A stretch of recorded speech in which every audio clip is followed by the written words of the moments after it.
साथ वालेहाना मोहब्बत की है। आज तो आप बेमिसाल मोहब्बत का सबूत दे रहे हैं।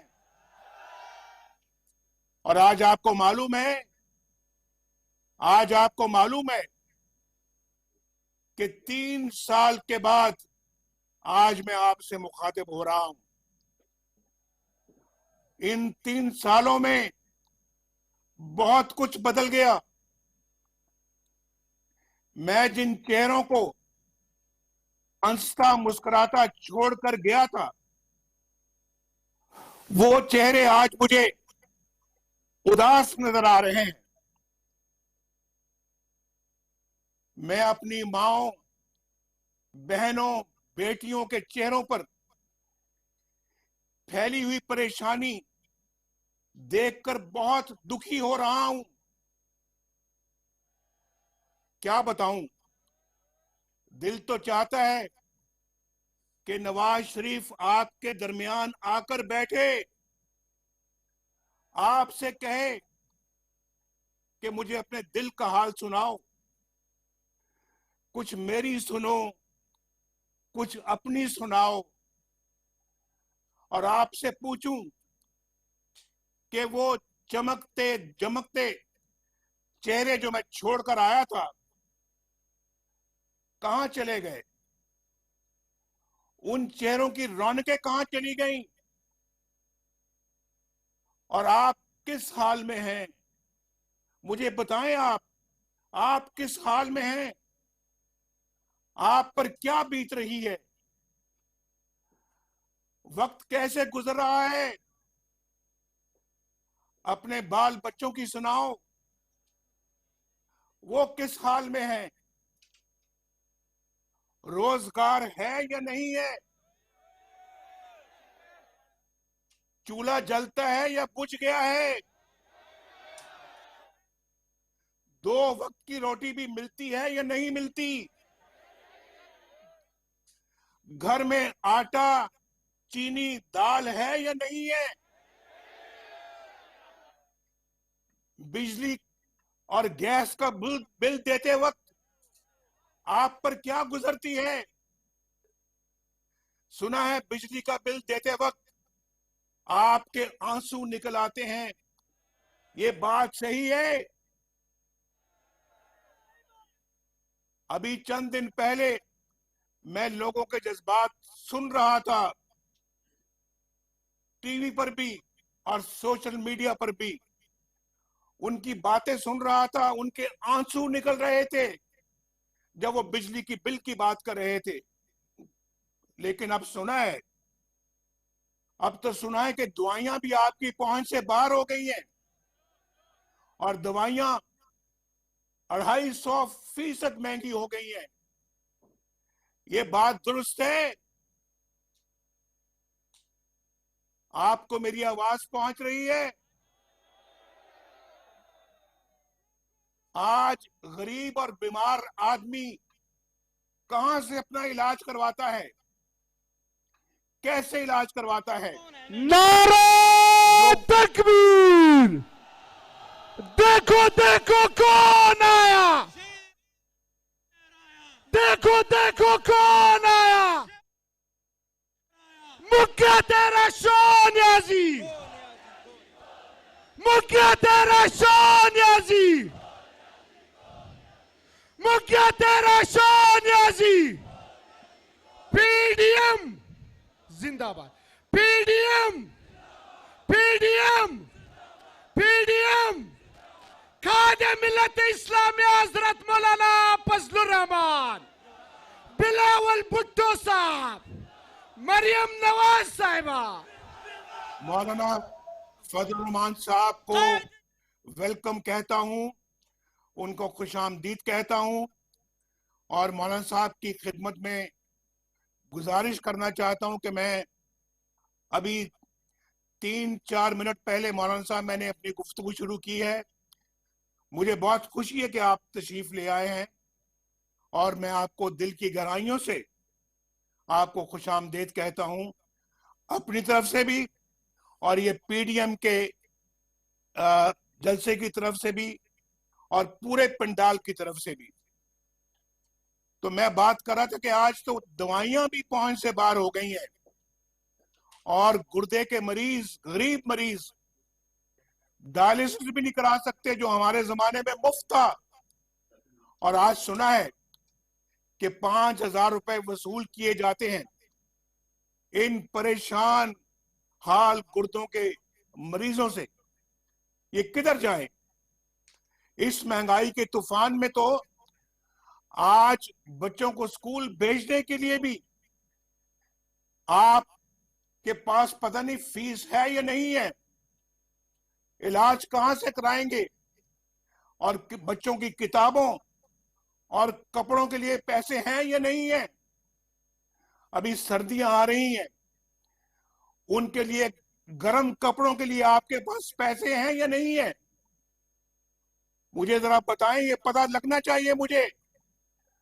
और जो लोग किराए के मकान में रहते हैं, वो आजकल किराया कहां से दे रहे हैं? गरीब बेटियों की शादियां कैसे हो रही हैं? सुना है सोने की कीमत 1,10,000 रुपए तोला हो गई है। कोई मुझे बताएगा कि बच्चियों के हाथ कैसे पीले होंगे, कैसे वो अपनी शादी रचा सकेंगे? रुपए की कदर मिट्टी में मिल गई है, मिट्टी में। और जैसे जैसे रुपए की कीमत गिरती है, हर पाकिस्तानी गरीब से गरीब तर होता चला जाता है।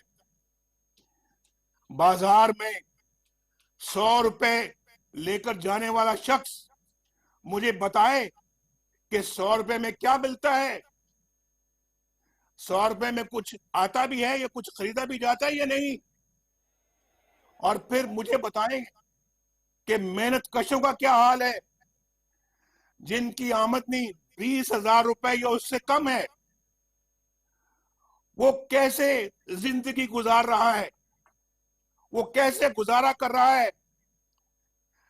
जो कहते थे हम 1 करोड़ नौकरियां देंगे, उन्होंने तो 1.5 करोड़ लोगों को बेरोजगार कर दिया है। मैंने तो अभी 20,000 रुपए वाले आमदनी के लोगों की बात की थी, लेकिन जो बेरोजगार हैं वो कैसे जिंदगी गुजार रहे हैं? मुझे जरा बताएं। मेरे दिल पे हाथ पड़ता है जब मैं ये सोचता हूं कि जो बेरोजगार हैं, जरिया आमदनी कोई नहीं है, घर का किराया भी देना है, माँ बाप के लिए, बूढ़े लोगों के लिए दवाइयां भी लानी है, बच्चों को स्कूल भी पढ़ाना है, रोजमर्रा के अखराजात भी बर्दाश्त करने हैं, बिजली का बिल भी देना है, गैस का बिल भी देना। वो क्या कर रहा है? वो किसके पास बेचारा जाके अपनी फरियाद करता है? इन्होंने तो कहा था कि हम 50 लाख घर देंगे। मुझे बताया जाए, क्या किसी को एक भी घर मिला है? किसी को एक भी घर दिया है? फिर आज मुझे बताएं कि काश्तकार, उनका क्या हाल है, उनकी गुजरोकात कैसे हो रही है? सुना है खादें बहुत महंगी हो गई हैं, बिजली बहुत महंगी हो गई है। आए दिन रोज सुनते हैं कि आज बिजली इतनी महंगी हो गई, आज इतनी महंगी हो गई। ताजरों का क्या हाल है? ताजर कैसे गुजारा कर रहे हैं? कारोबार चल भी रहे हैं या बंद हैं? सुना है, मैंने सुना है, कारोबारी हालात बहुत खराब हैं। नवाज शरीफ आपके एक एक दुख और तकलीफ से वाकिफ है, उसे आपके एक एक आंसू का एहसास है। यकीन मानिए, नवाज शरीफ का दिल रोता है जब वो देखता है कि गरीब आदमी इन मुसीबतों में गिरफ्तार है। मेरी रातों की नींद चली जाती है जब मुझे ये ख्याल आता है कि आपके बच्चे भूखे सोते हैं। मेरा दिल रोता है जब बिजली का बिल आप पर बिजली बनकर गिरता है। आपको पहुंचाया जाने वाला हर जख्म नवाज शरीफ के दिल पर लगता है। अभी 3-4 रोज पहले मुझे मालूम हुआ कि रोटी 10 रुपए कर दी गई है। क्या ये बात दुरुस्त है? मेरे भाइयों मुझे बताओ, रोटी वाकई 10 रुपए कर दी गई है? भाई 71 साल लगे, ये गौर से सुनो मेरी बात, 71 साल लगे आटे को 35 रुपए किलो तक आते आते। यानी 71 सालों में आटा जो है वो 35 रुपए किलो तक पहुंचा, और सिर्फ पिछले 2 सालों में ये 35 से 75 रुपए हो गया है। मुझे बताएं कि कहां 75 साल, कहां 71 साल, और कहां सिर्फ ये 2 साल। और आज मुझे बताएं कि किस तरह से गरीब गुजारा करता है। एक मजदूर या बेरोजगार एक वक्त में 2 रोटियां भी खाए तो महीने के 1200 रुपए कहां से लाए? और जिसके घर में 6 लोग हों खाने वाले, वो 7,000 रुपए सिर्फ रोटी के लिए, सिर्फ रोटी के लिए कहां से लेकर आएगा? जबकि दालें और सब्जियां भी इस कदर महंगी हो गई हैं कि वो पहुंच से भी बाहर हो गई हैं। जब बच्चों की स्कूल फीस अदा करने का वक्त आता है, यहां बैठे हुए हैं आप, बहुत सारे बच्चों के बाप यहां पर बैठे हुए हैं, तो जब अपने बच्चों की स्कूल फीस अदा करने का वक्त आता है तो बाप को समझ नहीं आती कि बच्चों की तालीम जारी रखे या उनके मुंह में नवाला डाले, उनके मुंह में खाना डाले। इस हुकूमत ने गरीब आवाम को जीते जी मार दिया है। न जाने किस मुंह से ये लोग मीडिया पर आते हैं, बेशर्मी के साथ इधर उधर की कहानियां सुनाकर चले जाते हैं। आप रोज ये तमाशा देखते हैं टेलीविजनों के ऊपर। भाई आपको गुजरांवाला के मेरे भाइयों, आपको मालूम होना चाहिए, मैं आपसे पूछ रहा हूं, इन तमाम मुसीबतों का जिम्मेदार कौन है? इस सारी तबाही का मैं किसके साथ इल्जाम दूं? गुजरांवालों के मेरे भाइयों साथियों, इस बर्बादी पर अवाम किसका गिरेबान पकड़े? इमरान नियाजी का या फिर उसके लाने वालों का? इसका जवाब आप भी सोच समझ कर दें। इमरान नियाजी का या फिर उसके लाने वालों का गिरेबान पकड़े? किसका गिरेबान पकड़े? मैं किसके हाथ पे अपना लहू तलाश करूं? आप बताएं गुजरांवाला के भाइयों और बहनों, असल कसूरवार कौन है? आपका वोट किसने चोरी किया? इलेक्शनों में किसने धांधली की? पोलिंग एजेंटों को किसने निकाल बाहर किया? जो वोट आपने डाला था वो किसी और के डब्बे में कैसे पहुंच गया? किसने पहुंचाया? किसने पहुंचाया? आपके वोटों पर 2-2 मोहरें किसने लगाई? और फिर रात के अंधेरे में आरटीएस किसने बंद किया? नताइज, इलेक्शनों के नताइज क्यों रोके रखे गए? बताएं मुझे, आप क्यों रोके रखे गए? इसका जवाब चाहिए हमें। क्यों बैन अवी इदारों ने इलेक्शन की शफाफियत पर उंगलियां उठाई और हारी हुई पीटीआई को किसने जितवाया? वोट आपकी एक मुकद्दस अमानत है। आपकी इस अमानत में किसने खयानत की, मुझे पता लगना चाहिए और आपको भी पता लगना चाहिए।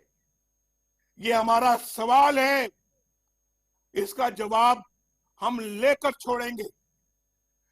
किसने सिलेक्टेड हुकूमत बनवाने के लिए हॉर्स ट्रेडिंग का बाजार दोबारा गर्म किया, और किसने अवाम के इंतखाब को रद्द करके अपनी मर्जी की हुकूमत बनाई। नालायक और नाहिल इमरान नियाजी को किसने वजीर आजम बनाया, बताएं किसने बनाया। गुजरांवाला वालों बताओ, उंगली किसकी तरफ उठती है, किसकी तरफ उठती है उंगली, बताओ। आप बताएंगे या फिर मैं बताऊं? और डरेंगे नहीं आप। अगर डरेंगे, जो डर गया वो मर गया। डरना नहीं है। और गुजरांवाला के अवाम तो वैसे कभी नहीं डरते। गुजरांवाला के अवाम तो बड़े दिलेर लोग हैं, जुर्रतमंद हैं, शेर हैं, शेर। आज आप गीदड़ नहीं है, आप गाय भैंसे नहीं है, आप भेड़ बकरियां नहीं है कि जिधर कोई हांकेगा आप हांके जाएंगे, जिधर कोई चलाएगा आप चलते जाएंगे। आप बाज़मीर लोग हैं, बाज़मीर। आप अपना जमीर कभी नहीं बेचेंगे। आज खड़े होना होगा, आज उठना होगा। जिसने पाकिस्तान के साथ या आपके साथ ये जुल्म किया है, उसके खिलाफ सीसा पिलाई हुई दीवार बन के आपको खड़ा होना होगा। और इसका आगाज गुजरांवाला के अवाम आज करेंगे इंशाल्लाह। और ये लहर पूरे पाकिस्तान में फैलेगी। बोलो गुजरांवाला वालों, आप इसका आगाज यहां से करोगे आज? जरा जोर से बताओ कि आवाज टीवी की जरा कम आ रही है। आप मुझे बताएं, पिछले 73 साल से मुतवातर मुल्क के हालात खराब होते जा रहे हैं।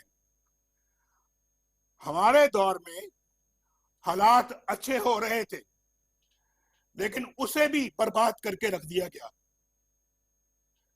याद करो, आज से 3 साल पहले कितना अच्छा दौर था, उसको खत्म कर दिया गया। इस सियासी अदम इस्तेकाम ने मैशत को संभलने नहीं दिया और अवाम की कमर तोड़कर रख दी। इसकी क्या वजह है? क्यों पाकिस्तान में कानून की हुक्मरानी ना आ सकी? क्यों अवाम इंसाफ से महरूम है? कई लोग क्यों इंसाफ हासिल करने की तगोदो करते रहे, दुनिया से रुखसत हो गए। और दूसरी तरफ एक मखसूस तबका, उसकी तरफ कोई आंख उठाकर नहीं देख सकता। क्यों आइन को तोड़ने वाले, क्यों आइन शिकन दंदनाते फिरते हैं, लेकिन उनसे कोई पूछने की जुर्रत नहीं कर सकता। ये दोहरा मेयार ये पाकिस्तान में नहीं चलेगा। अब ये नहीं चलेगा और ना हम चलने देंगे इसको। गुजरांवाला के अवाम, इस बात का अहद करो नवाज शरीफ के साथ।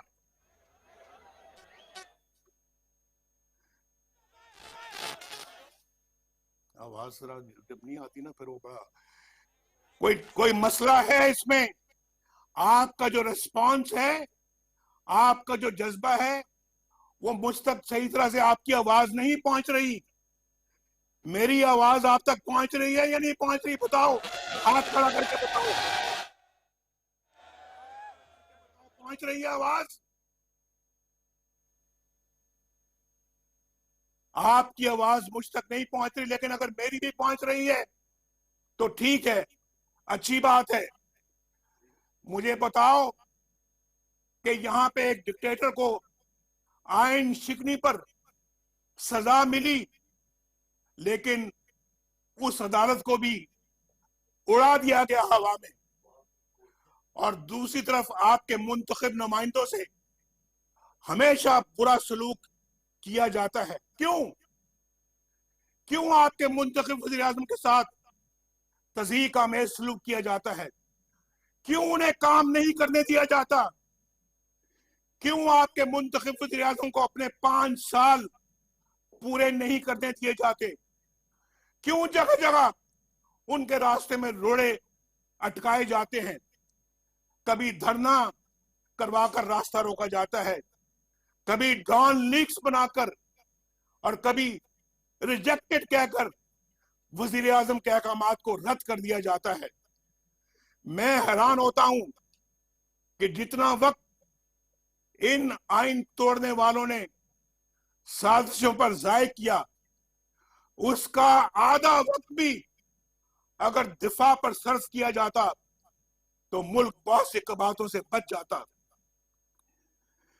उसके बाद क्या होता है? उसके बाद पनामा की साजिश होती है। पनामा का कोई और मकसद नहीं था, सिर्फ एक कि मुल्क को कमजोर करना और हुकूमत को गिराना, नवाज शरीफ को निकलवाना, नवाज शरीफ को डिस्क्वालीफाई करना। इस सब के बावजूद हमने अल्हम्दुलिल्लाह इन धरनों के बावजूद, इन मुश्किलात के बावजूद, आप गवाह हैं गुजरांवाला वालों, ना सिर्फ हमने काम करके दिखाया बल्कि दुनिया से भी अल्लाह के फजल करम से अपना लोहा मनवाया। अल्हम्दुलिल्लाह हमने सस्ती बिजली बनाकर पाकिस्तान को अंधेरों से निकाला, मुल्क में अमन कायम किया, दहशतगर्दी खत्म की, कारोबार चलना शुरू हो गया और गुर्बत और बेरोजगारी खत्म होना शुरू हो गई। अस्पताल, स्कूल और यूनिवर्सिटियां बन रही थी, मोटरवेज और हाईवेज बन रहे थे। आज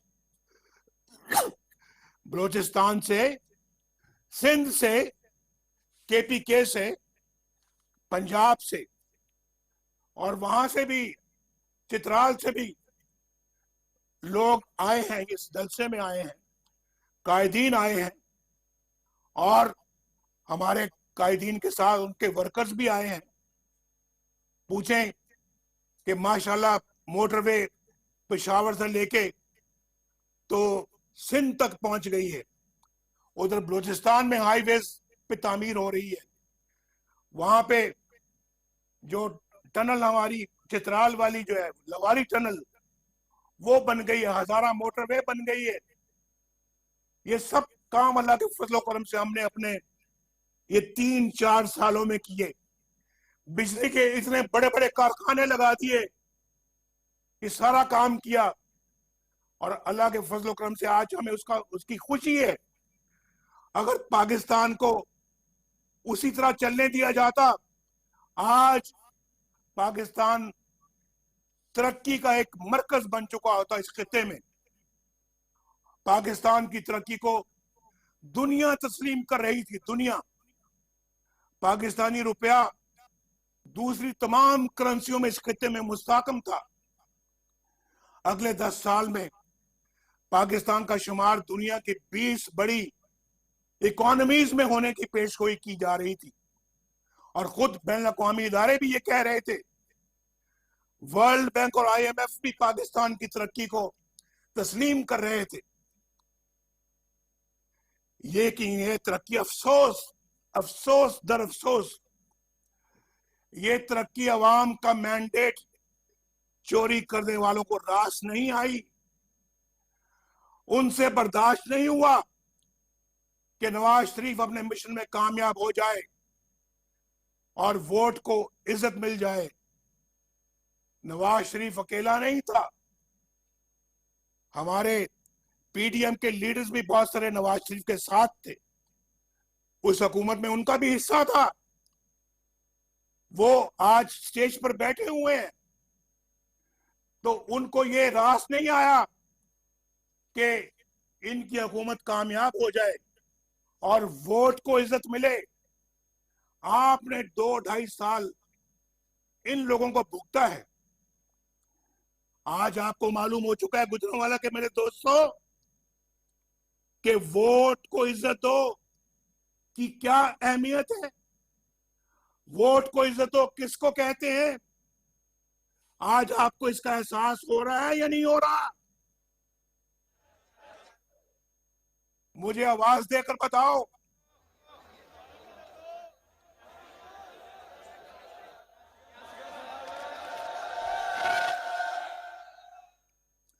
हमें हमें ये गद्दार करार देते हैं। हमें ये गद्दार करार देते हैं। ये कोई नई बात नहीं है। गुजरांवाला को परेशान ना होना, ये कोई नई बात नहीं है। पाकिस्तान के बनने से लेकर आज तक डिक्टेटरों ने सियासतदानों को इन्हीं तमगों से नवाजा है।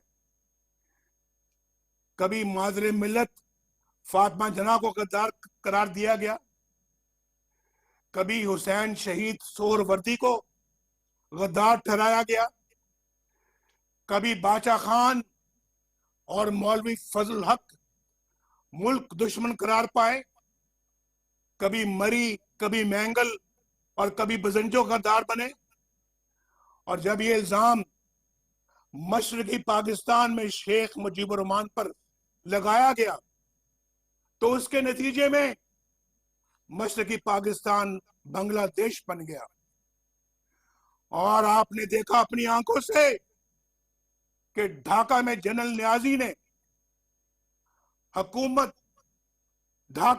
नियाजी ने दुनिया की तारीख में पहली बार खुलेआम इंतहाई जिल्लत आमेज तरीके से हथियार डाले। लेकिन गद्दार कौन है? सियासतदान। गद्दार कौन है? नवाज शरीफ। गद्दार कौन है? मोहतरमा बेनजीर भुट्टो। गद्दार कौन है? वली खान। गद्दार कौन है? अकबर बुगटी या फिर महमूद खान अचकजई, जो हमेशा दस्तूर और आइन की बात करता है। और कौन गद्दार है? ये सब लोग जो स्टेज पर बैठे हुए हैं, सब कायदीन, सब गद्दार है, क्योंकि ये आइन और कानून की बात करते हैं। और मुहिब्बे वतन कौन है? मुहिब्बे वतन कौन है? जिन्होंने आइन को तोड़ा, जिन्होंने आइन को रोंद डाला, जिन्होंने मुल्क को 2 टुकड़े कर दिया। ये सब मुहिब्बे वतन है। मेरे गुजरांवाले के भाइयों और बहनों, तारीख और हकायक बड़े तल्ख हैं, लेकिन पाकिस्तान एक अमन पसंद मुल्क है। हम अमन चाहते हैं, लेकिन खुददारी के साथ, बराबरी के साथ, इज्जत नफ्स के साथ, और मुल्क के अंदर भी इज्जत नफ्स के साथ रहना चाहते हैं। हम ज़मीर के खिलाफ काम करने वाले लोग नहीं हैं। बाज़मीर लोग हैं, बेज़मीर लोग नहीं हैं हम।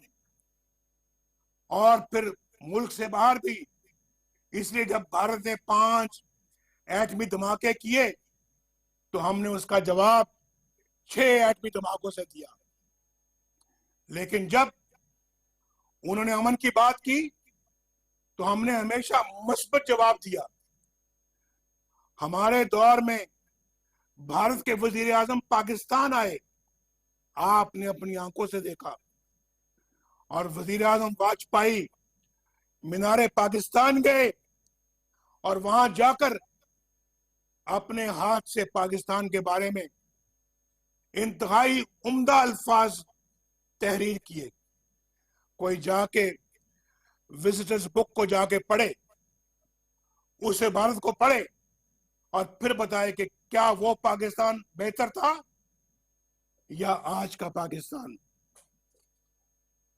क्यों आज दुनिया हमारी बात सुनने को तैयार नहीं है? क्यों हम एतबार इस कदर खो चुके हैं कि हमारे करीबी दोस्त ममालिक भी आज हमारे साथ नहीं है? सऊदी अरब जो हमारा बहुत काबिल एतमाद दोस्त है, भाइयों से बढ़कर भाई है, क्यों हमने उसे इतना खफा कर दिया कि वो आज हमसे बात करने को तैयार नहीं है?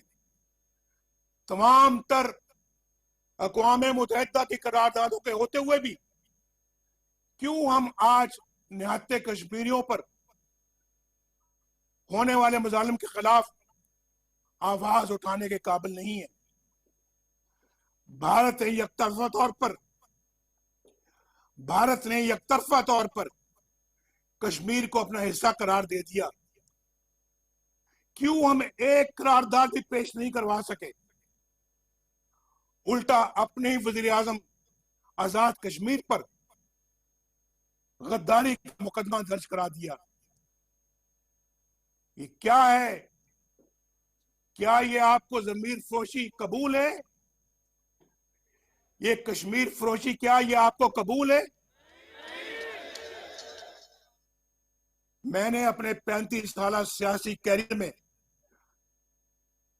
गुजरांवाला के दोस्तों इससे ज्यादा करप्ट हुकूमत नहीं देखी। इनका तरीका वारदात ये है कि झूठ इतना बोलो कि लोग सच समझना शुरू हो जाए, दूसरों पर इल्जामात की इतनी बौछार करो कि उनके अपने करतूतों से तवज्जो हट जाए और इस आड़ में ये खुद करप्शन का बाजार गर्म किए रखें।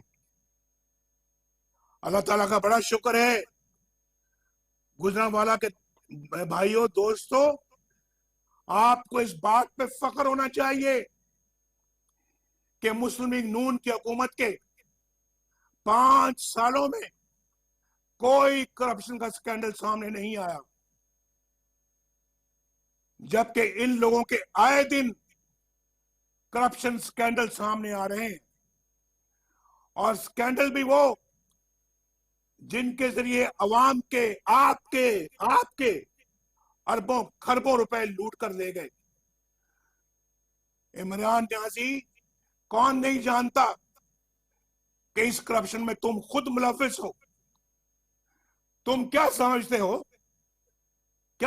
हो तुम कि साकिब निसार का एनआरओ लेकर तुम पाक साफ हो गए हो? तुम्हें बनी गाला और लाहौर में जमान पार्क की अरबों रुपए की जायदाद की रसीदें देनी पड़ेंगी। तुम क्या समझते हो कि साकिब निसार का एनआरओ लेकर अलीमा खान हिसाब देने से बच जाएंगी? क्या अरबों की फंड रेजिंग के मामला बिला तहकीक ही रह जाएंगे? तुम क्या समझते हो कि फॉरेन फंडिंग केस पर कोई तुमको एनआरओ दे सकेगा, जबकि तुम्हारी अपनी पार्टी के लोग खुद तुम्हारी करप्शन के गवाह हैं?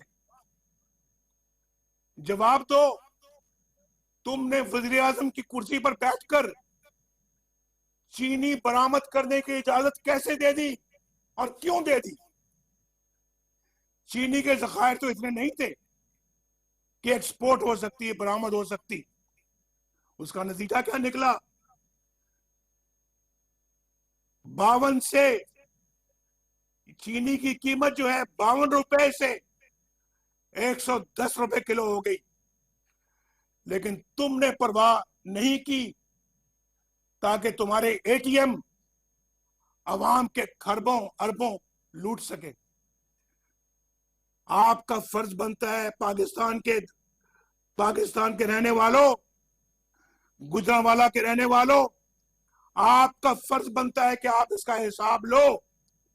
ये अरबों खरबों आपके हैं, आपकी जेब से ये पैसा निकला है और इमरान खान और उसके हवारियों के जेबों में गया है और उसने लोगों को भगा दिया है। ये अरबों खरबों है, इस पे खामोश बैठना जुर्म है, जुल्म है, ज्यादती है। तुमने आज तक इमरान खान कोई ऐसा इकदाम नहीं किया जिससे चीनी की कीमत में कोई कमी हो सके। हम इसको चीनी की कीमत को 50-52 रुपए छोड़ के गए थे, 2 सालों में 100 रुपए से ऊपर चली गई है। गुजरांवाला के मेरे भाइयों, आपको मेरी बातें समझ में आ रही हैं या नहीं आ रही? तुम्हें इन भारी कीमतों के नीचे दबे हुए अवाम की इमरान नियाजी कोई परवाह नहीं है, न थी न है। तुम्हारा वजीर अद्वियात की कीमत में बेहिसाब इजाफा करके चलता बना, अवाम के अरबों लुट गए और तुम्हें इसकी कोई परवाह नहीं।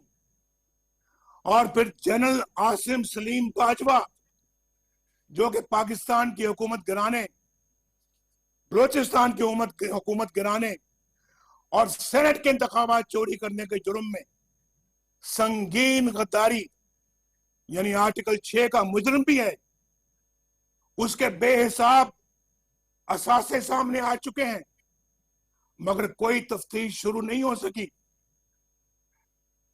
इस हुकूमत के होते हुए शायद होगी भी नहीं।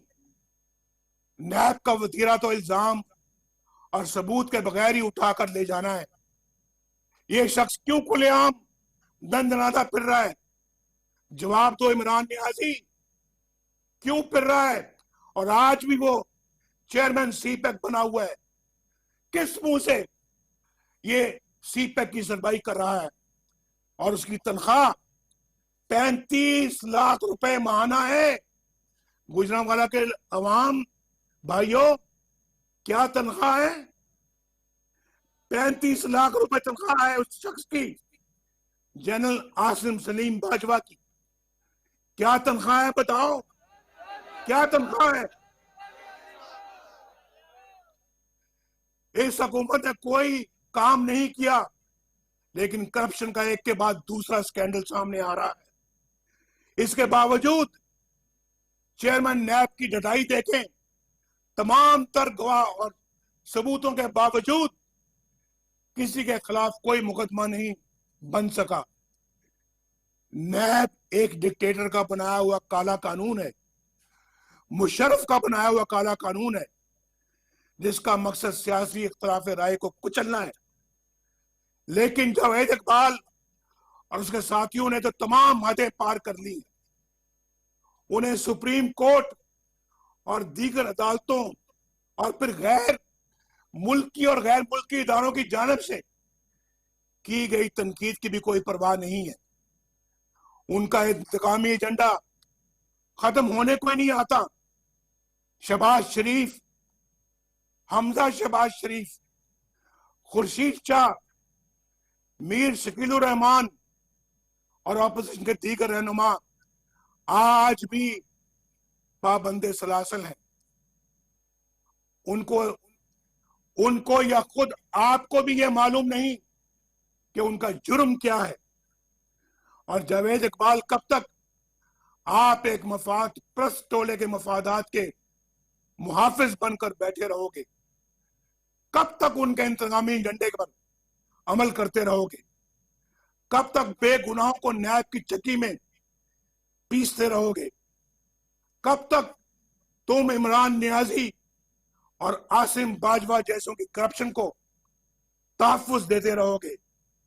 याद रखो, तुम्हारा भी यौम हिसाब आएगा और बहुत जल्द आएगा। ये गुजरांवाला का जलसा, ये कायदीन, ये सब गवाह है, इंशाल्लाह गवाह रहना। इनका भी यौम हिसाब आएगा और जल्द आएगा। मेरे भाई और बहनों, आइन से इनराफ सिर्फ माशाल्लाह की शक्ल में नहीं होता। हर आइन शिकनी इंतहा दर्जे की संगीन होती है। लिहाजा जब जबरदस्ती मीडिया का मुंह बंद कर देते हैं, ये भी आइन शिकनी है। जब आप केबल ऑपरेटर्स को हरासा करके अपनी मर्जी के चैनल चलवाते हैं, तो ये भी आइन शिकनी है। जब आप जजों से जबरदस्ती मनपसंद फैसले लिखवाते हैं, तो ये भी आइन शिकनी है। आप अवाम का मैंडेट चोरी करते हैं और एक नाअहल तरीन शख्स को वज़ीर आज़म बनवा देते हैं, तो ये बदतरीन आइन शिकनी है। याद रखिए, एक आइन तोड़ने वाले शख्स के साथ साथ वो तमाम लोग भी आइन शिकनी के मुर्तकिब होते हैं जो उसकी मदद करते हैं या उसका हुक्म मानते हैं। गुजरांवाला के मेरे भाइयों बहनों, आज आपकी तमाम तर परेशानियों और तकलीफों का जिम्मेदार वही लोग हैं जिन्होंने आपको अपने जाती मफादात और इख्तियारात की भींट चढ़ाया है। यही वो लोग हैं जो तमाम मसाइल के जिम्मेदार हैं, और यही वो लोग हैं जो अपने मफादात के लिए पाक फौज को मुतनाज़ा बनाने के दरपे हैं। हम नहीं, अवाम नहीं, ये हैं वो चेहरे जो पाक फौज को बदनाम करते हैं और मुतनाज़ा करते हैं। नवाज शरीफ का उन बहादुर कौम के बेटों और सिपाहियों को सलाम जो फलक पोश पहाड़ों और सरहदों पर अपनी जानों का नजराना पेश करते हैं। कल ही वजीरिस्तान और बलूचिस्तान में 20 शहादतें हुई।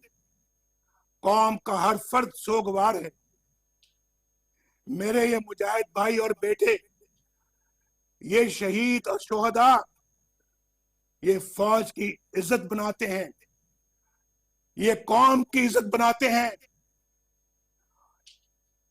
इन्हें कौम सलाम पेश करती है। इनकी माओं को, इनके वालिदैन को कौम सलाम पेश करती है। तुम कौम के हीरो हो। नवाज शरीफ तुम्हारा एहसान मंद है। कौम तुम्हारी ममनून है। कौम तुम पर फख्र करती है। मगर चंद लोग कहते हैं कि हम आइन और कानून के ताबे हैं और सियासत में हिस्सा नहीं लेते। तो फिर मेरा सवाल ये है कि वो कौन लोग थे जिन्होंने प्राइम मिनिस्टर हाउस पे चढ़ाई करके नवाज शरीफ को गिरफ्तार किया था, हुकूमत को तोड़ा था और उठा के नवाज शरीफ को काल कोठरी में डाल दिया था? वो कौन लोग थे जिन्होंने 4 दफा मुल्क में मार्शल लॉ लगाया? कौन थे वो लोग? और वो कौन लोग हैं जिन्होंने स्टेट अबव द स्टेट बना ली हुई है? कौन इसका जिम्मेदार है? मुल्क में 2 मुतवाज़ी हुकूमतों का कौन जिम्मेदार है?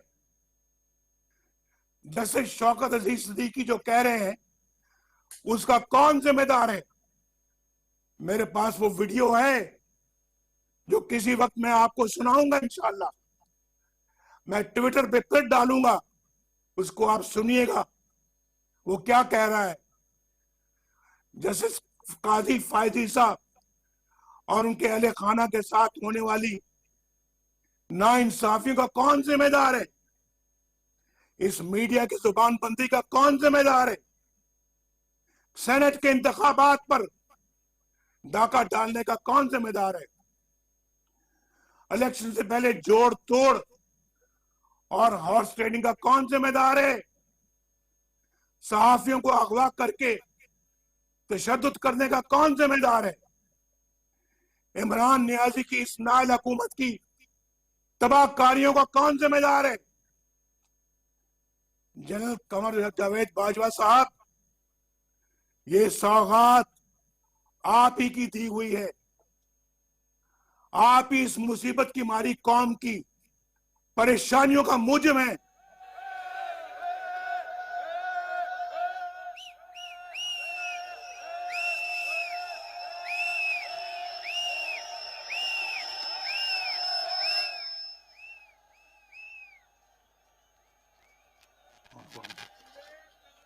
जनरल कमर जावेद बाजवा साहब, आपने हमारी अच्छी भली चलती हुकूमत को रुखसत करवाया और मुल्क और कौम को अपनी ख्वाहिशात की भीन चढ़ाया। मेंबरान पार्लियामेंट की खरीदो फरोख्त, जिससे हम अरसा दराज से जान छुड़ा चुके थे, दोबारा आपने शुरू करवाई। जजों से जोर जबरदस्ती से फैसले आपने लिखवाए। इंसाफ करने के जुर्म में जस्टिस शौकत अजीज सिद्दीकी और काजी फाइज ईसा के खिलाफ तमाम इकदाम आपके इमाम पर किए गए। आपने इलेक्शनों में अवाम के इंतखाब को रद्द करके अपनी मर्जी का नाअहल टोला इस कौम पर मुसल्लत किया। नतीजे में होने वाली बर्बादी के भी आप ही जिम्मेदार हैं। जनरल बाजवा साहब, जवाब आपको ही देना पड़ेगा। आपको बिजली का बिल बिजली बनकर बिजली बनकर गरीब पर गिर रहा है। बाजवा साहब, जवाब आपको देना होगा। दवाई ना मिलने से मेरे पाकिस्तान का गरीब मर रहा है। बाजवा साहब, जवाब आपको देना होगा। गरीब की रोटी 10 रुपए की हो गई है। बाजवा साहब, जवाब आपको देना होगा। इन गरीबों के बहते हुए आंसुओं के जिम्मेदार आप हैं। बाजवा साहब, आप इन गरीबों के बहते हुए आंसुओं के जिम्मेदार आप हैं। जवाब आपको देना होगा। इन हंसते मुस्कुराते चेहरों पर उदासी है, वीरानी है, परेशानी है। बाजवा साहब, जवाब आपको देना होगा। 1.5 करोड़ लोग बेरोजगार हो चुके हैं। बाजवा साहब, जवाब आपको देना होगा। आटा और चीनी चोर अवाम के सैकड़ों अरब रुपए लूट कर चलते बने और हुकूमत ने कीमत काबू में लाने के लिए कुछ नहीं किया। बाजवा साहब, हिसाब आपको देना होगा। आपको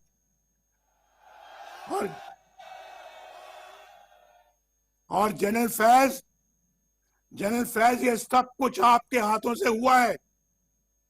जवाब भी आपको देना होगा। आपने नवाज शरीफ को बागी कहना है, जरूर कहिए। गद्दार कहना है, जरूर कहिए। इश्तिहारी कहना है, जरूर कहिए। हाई जैकर कहना है, जरूर कहिए। नवाज शरीफ के असासे जायदाद जब्त करनी है, जरूर कीजिए। नवाज शरीफ के खिलाफ झूठे मुकदमात बनाने हैं, जरूर बनाइए। लेकिन नवाज शरीफ अपने गरीब और मजलूम आवाज की आवाज बनता रहेगा।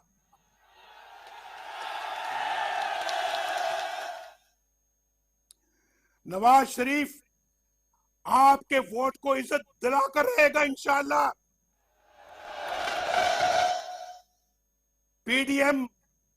पीडीएम तुमसे वोट को इज्जत दिलाकर रहेगी इंशाअल्लाह। गुजरांवाला वालों, मौलाना फजल रहमान वोट को इज्जत दिलाकर रहेगा। बिलावल जरदारी भुट्टो वोट को इज्जत दिलाकर रहेगा। महमूद खान अचकजई वोट को इज्जत दिलाकर रहेगा। साजिद मीर, डॉक्टर मालिक, जहां से जमालदीनी वोट को इज्जत दिलाकर रहेंगे। मियां इफ्तिखार, अवैस दुरानी, अहमद नवाज जदून, मरियम नवाज शरीफ, शाहिद खकान अब्बासी वोट को इज्जत दिलाकर रहेंगे। और गुजरांवाला वालों, आप भी वोट को इज्जत दिलाकर रहेंगे। क्या गुजरांवाला वाले इस जद्दोजहद में मेरा साथ दोगे?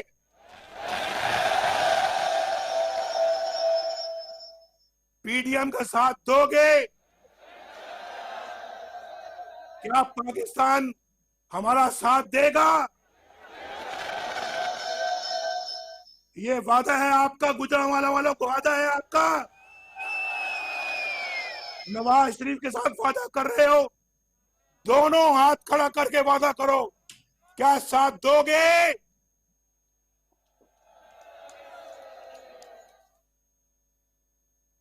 पाकिस्तान पाइंदाबाद।